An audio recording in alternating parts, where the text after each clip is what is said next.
stand for something or die in the morning. Section 80, high power.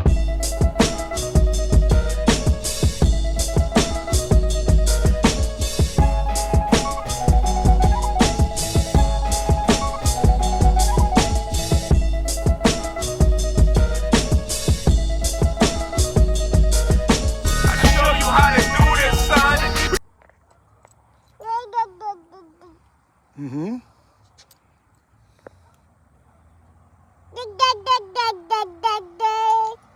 You tell him. What she just told you is today, we're going to be showing you how to change the oil in a 2019 Ram 1500 V8 Hemi. Say, let's go.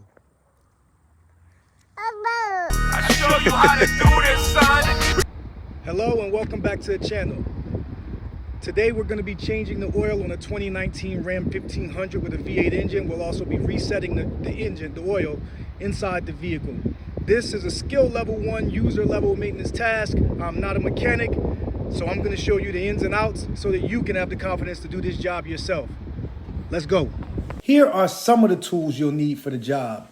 A drain pan, a funnel, 7 quarts of 5-weight 20 motor oil, rubber gloves, a Mopar Mo 339 oil filter, an oil filter wrench, a 13mm socket wrench, shop towels. What's not listed, Ziploc bags, and an extension bar. Okay, so here, as you can see, we're lifting the hood to check the engine's current oil level. Now, this should be done after about 5 minutes of the car being off, so you still want a warm engine. The dipstick is usually where you can see if the oil on the engine is overfilled, not filled enough. And you see those 2 dots right there. My buddy Jashawn will be telling you about that at the end of the video, but you want to make sure that the oil is between those 2 dots, and obviously you can see I'm going crazy with the dipstick here. What? Bro, what are you talking about, man? Those 2 dots, and if you get close, you'll see me focus in to where you can see it says add on there.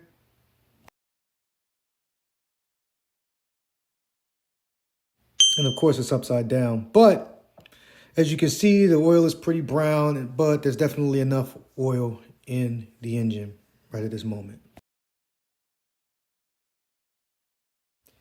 From here, what I try to do is go to the other side under the hood, right over top of that passenger side wheel, and give you a look over the top of where the oil filter is. It's the white little spot right there. Not really good, but I try to explain it, and that's probably worse. You can't see it from here, but it's right under there near the passenger window. I mean the passenger, near the front driver passenger side, the front passenger side tire. No! So we'll get under the bottom and see what we can do. So from here, I went to the passenger side door and then tried to slide my camera under the ground. I know it could be kind of tough to kind of keep focus here, but bear with me for a second. I'll get it figured out. You'll see it. And you'll see me freeze the camera right there on that big plug right there. That's our drain plug. And to the right of that is our oil filter, the white thing right there. But I'll try to get a better look at it from here as well. I think I'm gonna zoom in, or try to anyway. But you can see the white, that's our oil filter right there. We're gonna be those are the 2 areas that we're gonna be working on the most today. This is a shot underneath my vehicle, and as you can see, the drain plug is crystal clear. You can see it from the angle I'm using my 13mm 3/4 inch socket to break the seal on the drain plug. Then I'm gonna put the pan down. As you can see, I'm struggling because this is not something I do on a day-to-day, but I like to keep it in here so you can see just how much work it took for me to do it, and know that it's possible for you to do it as well. Make sure you have the cap open on your drain pan as well.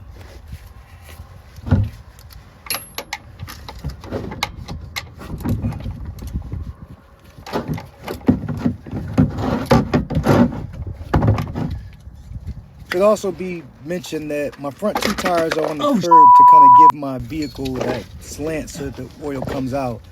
It also gave me a little bit more room to work with underneath the truck. I got my camera set up just so you can see this shot right here. All right, you can see it's loose. Let's go ahead and screw it off.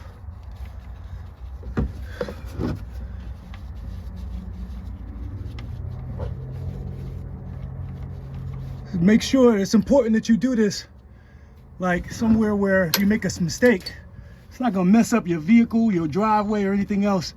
So as you can see, we're kind of pulling it out slow. Pro tip, those rubber gloves are gonna come in handy. Watch. It's just us being cautious. Oh, see that? A little bit of a mistake, a little bit of a mess there. That's good that we did this on the ground. So here, I time-lapsed the video so the oil comes out a little faster, but this part takes a few minutes for the truck to completely drain of the oil. You'll even see me in another shot here going near the oil filter to try to loosen it right before the next scene. Now, this is another angle. As you can see, the oil filter in the top middle of the screen. So I got the 1 quart Ziploc bag, but I think you should probably use the 1 gallon Ziploc bag. Also, here I'm explaining to you how this filter wrench works, but my filter wasn't actually so tight that I needed it, and you'll eventually see me use my hand to actually unscrew this. This is where your rubber gloves come into play, not only for the mess that you're going to make, but also it gives you a little bit more torque in taking off that oil filter. This can also make a really big mess if you don't have the Ziploc bag. So pro tip, use a Ziploc. And here I'm moving my head out of the way as I unscrew because I don't know what to expect. As I told you, I've never done this before, but I know that it's something I could do. So I did my homework beforehand so it'd be easier for everybody. Now, as you can see, although I had the Ziploc there, some of it's not getting into the Ziploc and a lot of it's falling into the pan. So here I am trying not to get the oil on my face or on the street. So I'm trying to do my best without being able to really see what I'm doing. Again, I told you this thing is supposed to be tight. You're supposed to have to use the wrench to get it off, but mine wasn't tight. So I just used my hand to unscrew it. And as you can see, the oil is filling up in that quart bag. You can see my hand turning the oil filter in the bag. So when it comes down, there'll be a little bit more runoff from what was on top of the filter. But look at that oil, pitch black, man. It was definitely time for an oil change. No ifs, ands, or buts about it. I'm not one to make a mess, so yeah, this is bugging me out right now. I show you how to do this, son.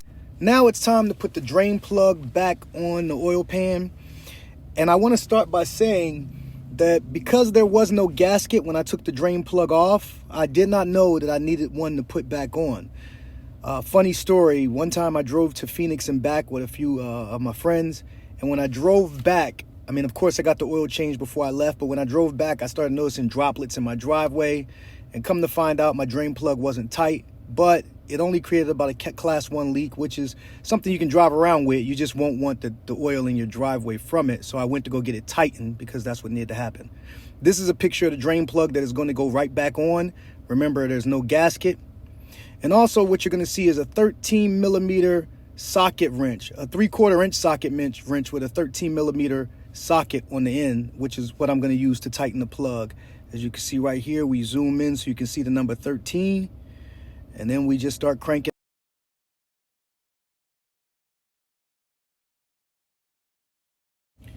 From here, this is pretty simple. I mean, I can explain it to you and you can watch while I'm doing it, but it's really just lining the drain plug up with the drain or with the oil pan and kind of using the socket to kind of get the leverage I need. I don't think I can go full spin. I might be able to, I'm not really sure. But I know that the ground kind of creates a little bit of a challenge for you because you'll have limited space under your vehicle, especially without a lift. Like I did not use a jack or anything to lift the vehicle up. Remember, I told you I put the front 2 wheels on a curb to give me the elevation so I can get under the truck a little bit better. And then I just lined it up with the groove. The hard part here, like I said, there's no gasket. There needs to be a gasket. There isn't one, but we tackle that later in the video. But here, the hard part is just kind of getting it as tight as you can without stripping the drain plug. So before we can put any oil in there, we need to get this as tight as we can. So you'll see me fidget with it for a little bit, my hands and the plug, and then you'll see me kind of tighten it as much as I can for with the leverage that I have from the ground. Like you can see, got veins busting out of my hand there in the bottom, trying to tighten it. But get it as tight as you can. See if you can move it, and that's kind of all you can do. After that, you're going to be doing like tests, looking under your vehicle to see if there's any droplets, or checking your driveway later on in the video. I mean, later on after you've completed. Here we're going to be lubricating the seal of the oil filter. This is important because if you don't do this, you could run a risk of damaging the seal to your engine block where it connects, and it also makes it harder to get the seal off next time, or get the oil filter off next time. So make sure you put a good amount of oil on the seal, the rubber seal of the oil filter. So when you screw it on, you can screw it on tight. This is me showing you what it looks like. And I'm being a little liberal, but I know you don't need to fill this thing up. I've seen some people doing videos where they're filling this thing up with oil, and that's not necessary. So I'm just making sure there's enough to go around the rim so that when I seal it on there, I can hand tighten it and let that be that. But yeah, I'm running around. This is excessive, but you get the point. This is the oil filter housing area where we're going to be screwing the oil filter onto. I sped up the video because this is pretty self-explanatory. Once you get it lined up correctly, you screw it back on. You see that I lubricated the seal like you see in the previous shot. And we're just kind of screwing it on, hand tighten to make sure that it's there and it's secure. One thing to kind of make note of is that there's not much space here, and you're going to be using that glove to give you all the leverage you need to tighten that thing on, hand tighten. Obviously, I'm not a mechanic. Like I said, I'm a novice at this job, so me struggling with it to screw the oil filter on should let you know that you have all the things that you need to make this job possible. This angle that I'm using is pretty much my camera phone angling up from the ground so you can get a better look at what's going on here. A lot of videos that I've seen that did this, you didn't have the greatest angle, so you couldn't really see what you were screwing your oil filter into. So hopefully this makes it very clear for you and makes the job easier to accomplish. But as you can see, once you get it lined up there, you screw it on hand tight, and you know that's a wrap. That's the process right there. Tighten, tighten, tighten, hand tight till you can't screw anymore, and voila. All right, thumbs up. So here is our engine oil intake. And if you were a little confused about what you needed, it says right here what to put in there. 5-weight 20, 5-weight 20. We got our funnel right there. We're just gonna start pouring. Let's get it going. Remember, the truck takes 7 quarts, so we're gonna put 7 quarts of oil in the vehicle. And these should go in pretty easy because we emptied the whole thing out, so we should get the whole 7 in here. I'm out, man. I'm tripping.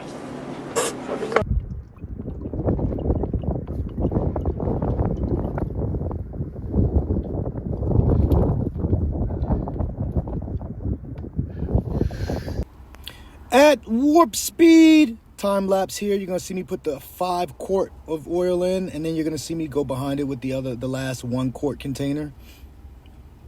Relatively easy, just showing you, but you could have figured that out yourself.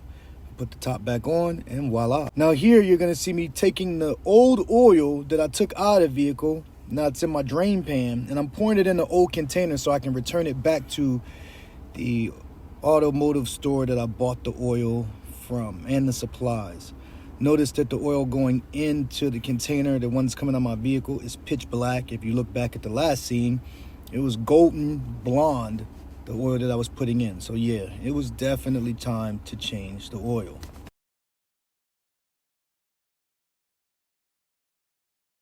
Remember, it's absolutely normal to not take 7 quarts out, even though you put 7 in. Sometimes you got some burn off. Oh, I actually forgot to show you how to reset this thing, but I'm gonna do that really quick. It's very simple. So right here, you go to run. See there, you use your vehicle controls right here. And I get it to where it says vehicle info, and then I'll hold the OK button until it adjusts, and then it'll go back to 100%. As you can see, I'm at 100%. I just changed it. This is after drive, or after we've changed it. A good oil pressure level is anything between 25 to 65, and obviously while the engine's off, it should be a 0. You know what I mean? The next day, I noticed droplets of oil in my driveway, and I instantly attributed it to the fact that there was not a tight seal on my drain plug. So I headed over to Valvoline, and here's Tyrese explaining that I did not have a gasket on my drain plug, and that every time you do this, you should have a gasket. So they make these in vinyl, plastic, copper, you name it. They had to fix my oil, to replug it, to put the gasket in. This is my boy Jashawn. He's showing me my oil level. So it's gonna be right here, right to the full. Yeah. So usually every dipstick's gonna have 2 little dots, and as long as it's in between the dots, that's considered the safe zone. And as long as it's in between there, the vehicle's all safe to be on the road. All right, appreciate it, brother. Sure. Himself, his family, and other people. Right here, he has a, what truck you got, dude? It's a 2015 Ram Eco Diesel. Eco Diesel. This diesel, right? So 1500. what we noticed was when he was checking my video that there was a different place for his oil filter than ours, and I'm gonna let him explain it to you. All right, so the oil filter is right here. Easy access. Right there from the top. And the oil pan, everything else was the same? Everything else was the same. 7 quarts of oil? No, 10. 10 quarts of oil, okay. 10 quarts of oil for the Eco Diesel. Did you have any other complications with doing the oil change on this? I did, but it's not a normal complication. The drain plug didn't want to come out, so what I had to do was I had to drill through it, let all the oil drain out, drop the entire oil pan,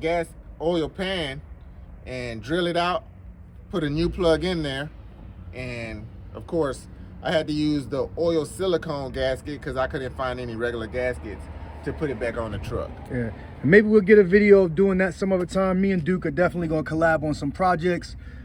Thank you guys for watching this video, and that's all. All right. And that's everything you're gonna need to change the oil on a 2019 Ram 1500. Make sure to consider the following things when changing your oil. 1, the year, make, and model of your vehicle, and 2, the type of oil that you put into your vehicle. Here's what I mean. Older vehicles usually older vehicles are dependent on what type of oil you're putting in there. That determines the length and also the type of oil that you're putting in. When I was younger, every 3,000 miles was standard for an oil change. But now with the use of full synthetic oils, you see some people going up to 15,000 miles in between oil changes. I'm comfortable with about 5,000. Here are some indicators on what you can do to know when it's time to change your oil. You have 1, the oil life button or register in your vehicle.